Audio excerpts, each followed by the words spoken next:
Better be good now. God, I hate an introduction like that. I like it when they set the expectations bar really low. I can clear the low bars. What a great group. Hey, how about thanks to Acme Pie?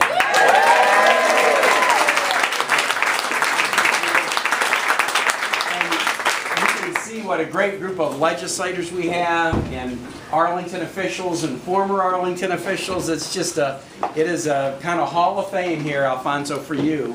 And no surprise, I want to say just a word about Alfonso, but then a word about the race. I love this guy, and I have a feeling of parental pride about him. I'm not old enough to have Alfonso as my son, but many of you will understand this dynamic. If you're in a position like when you're a mayor or a governor or senator, anybody who ever works for you, you kind of feel like they're one of your children. And most of public life, frankly, and especially now that I'm getting older, probably a bigger portion of it for me is in the past tense, right? Things that happen, they happened yesterday. The things that I worked on today, they're now in the past tense. The only thing in politics that is in the present and future tense is the accomplishments of people who came through your office, hopefully got inspired, learned a few things, and then have gone out and do such cool things. So anybody who works with me, and Alfonso was essentially my cabinet secretary, a cabinet level position, running our liaison office with Congress, I have got a feeling of parental pride in everything he's done since he worked with me during those 4 years. And had he done just amazing. Yeah.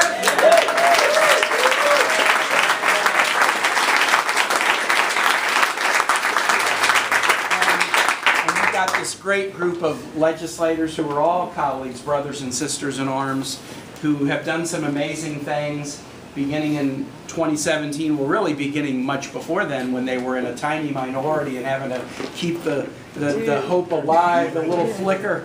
But now you see what they can do, even still being in a minority, you see what they can do, and God, there's so much more to do. There's so much more to do.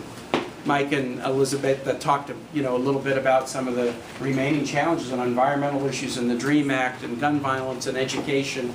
That taste of what it's like to be able to do massive good for people with the Medicaid expansion should just make us all hungry to get a couple of more seats so we can do even more. And so that's why I was so glad to come tonight for Alfonso, because I want Alfonso to win, and I'm going to be doing events for all of these folks between now and November. I want them all to win because they're good people, but it's ultimately about what they're going to do. What they're going to do for you, what they're going to do for people all over the Commonwealth. And I don't want to talk about every issue, but I just want to talk about one, because I am really feeling for the nth time the horror of the tragedy that was experienced at Virginia Beach. And I've been thinking a lot about it. I was in Virginia Beach all day Friday. I was giving a speech at the Old Dominion Bar Association, and I left Virginia Beach, I don't know, 2 hours before the shooting happened. And I was in the car driving up to Northern Virginia when I heard about the shooting there. I didn't know any of the 12 people who were killed, but I know the mayor, and I know the police chief, and I know what a community feels like when it undergoes that kind of tragedy, because there were those tragedies when I was the mayor, and then there was that kind of tragedy when I was governor, and there have been so many since. I remember to the day when the 2 reporters in Roanoke were shot on live TV. We've had a number of these in Virginia where the Band-Aid just keeps getting ripped off the wound before it's healed. And so that kind of adds to the trauma. It's horrible enough, but when it reminds you not only of the pain of the incident, but it makes you think about all the pain that you've gone through as a community or as a state before, what a horrible thing. And I guess, and I'm going to be back down in Virginia Beach Thursday, because there will be the city's vigil on behalf of all the folks who were killed and injured on that day. Here's what it takes for evil to happen.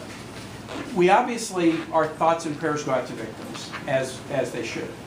And we tend to ask questions about a perpetrator of a crime like that. Well, what was going on, and in this case in his life? Was there a mental health issue? Was there, too easy access to guns? We think about the perpetrator. Evil doesn't happen without bystanders. Evil doesn't happen without people who stand around and don't do anything. And I tell you, in the General Assembly of Virginia and in the Congress of the United States, we have way too many damn bystanders who will stand around and watch one horrible tragedy happen after the next, and aside from tweeting out some empty platitude about what they think, they will not lift a finger. They will not lift a finger to keep even a tiny child or a government worker or a student or somebody worshiping in a church or a synagogue. They will not lift a finger to keep them safe. When I was the governor in Virginia and there was the shooting at Virginia Tech, the glitch that allowed that to happen was a weakness in our background check system, state and national.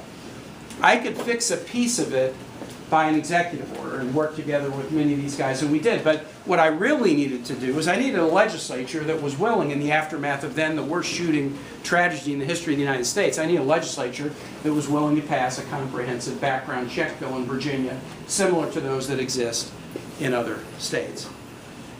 But just 8 months after the worst mass shooting in the history of the United States, I couldn't get my legislature.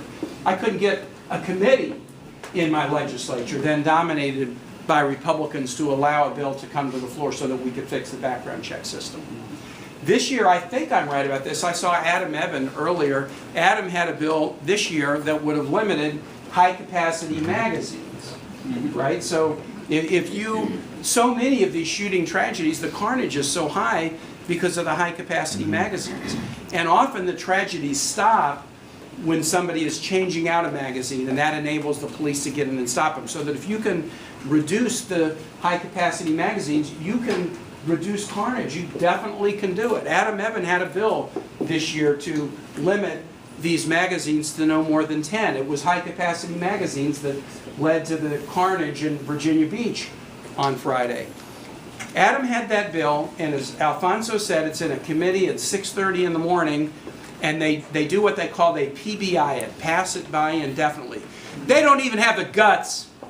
They don't even have the guts to be people of their conviction and just vote no. So they come up with a euphemism so that they can try to sweep it under the rug, because they know what they're doing is cowardly. They know what they're doing is going to cause harm to people and allow tragedies to persist. They don't have the guts to put their own name to it, but they come up with a euphemism basically to be bystanders and avoid doing anything.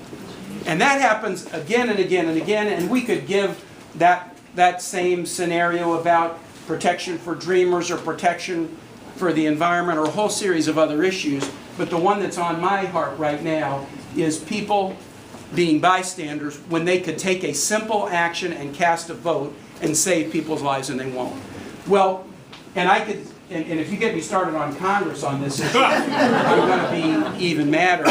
My Congress gets buffaloed by threats from the toothless, feckless, corrupt, idiotic National Rifle Association, and they think that they can't cast a vote because of that. Well, I am just tired of bystanders who will stand around and not do the right thing when the right things are right there and able to be done. Everybody up here is supporting meaningful, constitutional, effective rules that will keep our neighborhoods safer, that will keep our kids safer, that will reduce the chances of the next Virginia Tech or the next Virginia Beach or the next Charleston shooting or Tree of Life synagogue. Everybody up here is doing it, and they are within 2 votes in the House of being able to pass a bill and 2 votes in the Senate to be able to pass a bill.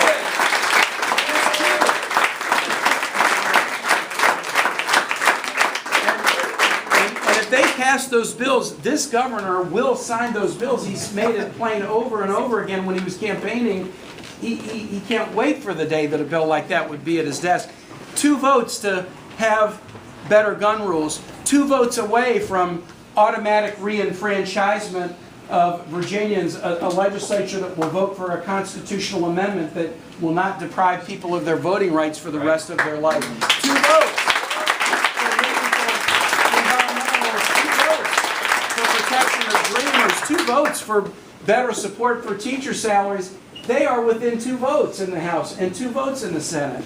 To sweeping out the bystanders who won't do anything in the face of tragedy, in the face of people's pain and challenge, and putting people in who will show a backbone to take action to try to make people's lives better and to try to keep them safer. So, you know, we always are coming to you like I did last year and saying, you know, it's just so critical for you to be engaged. And then we come back next year and we say the same thing. And, you know, Mark Warner has this joke. We always say it's the most important election, but this year I'm really telling the truth. And what it would mean for Virginia, when I got into statewide politics in Virginia, the Republicans ran everything, right? So both houses, 8-3 in the congressional delegation, both U.S. senators, all the statewide officials, red presidentially, essentially since 1948, with only one quirky LBJ Goldwater race as the counterexample. I mean, we were redder than red, and what you guys have done has been the best political turnaround in America in the last 50 years. That's what you've done. We have all the statewide officials. We have now a strong majority in Congress. We have both U.S. senators. We've gone blue the last 3 presidential elections, and we're going blue again in 2020, I can tell you that.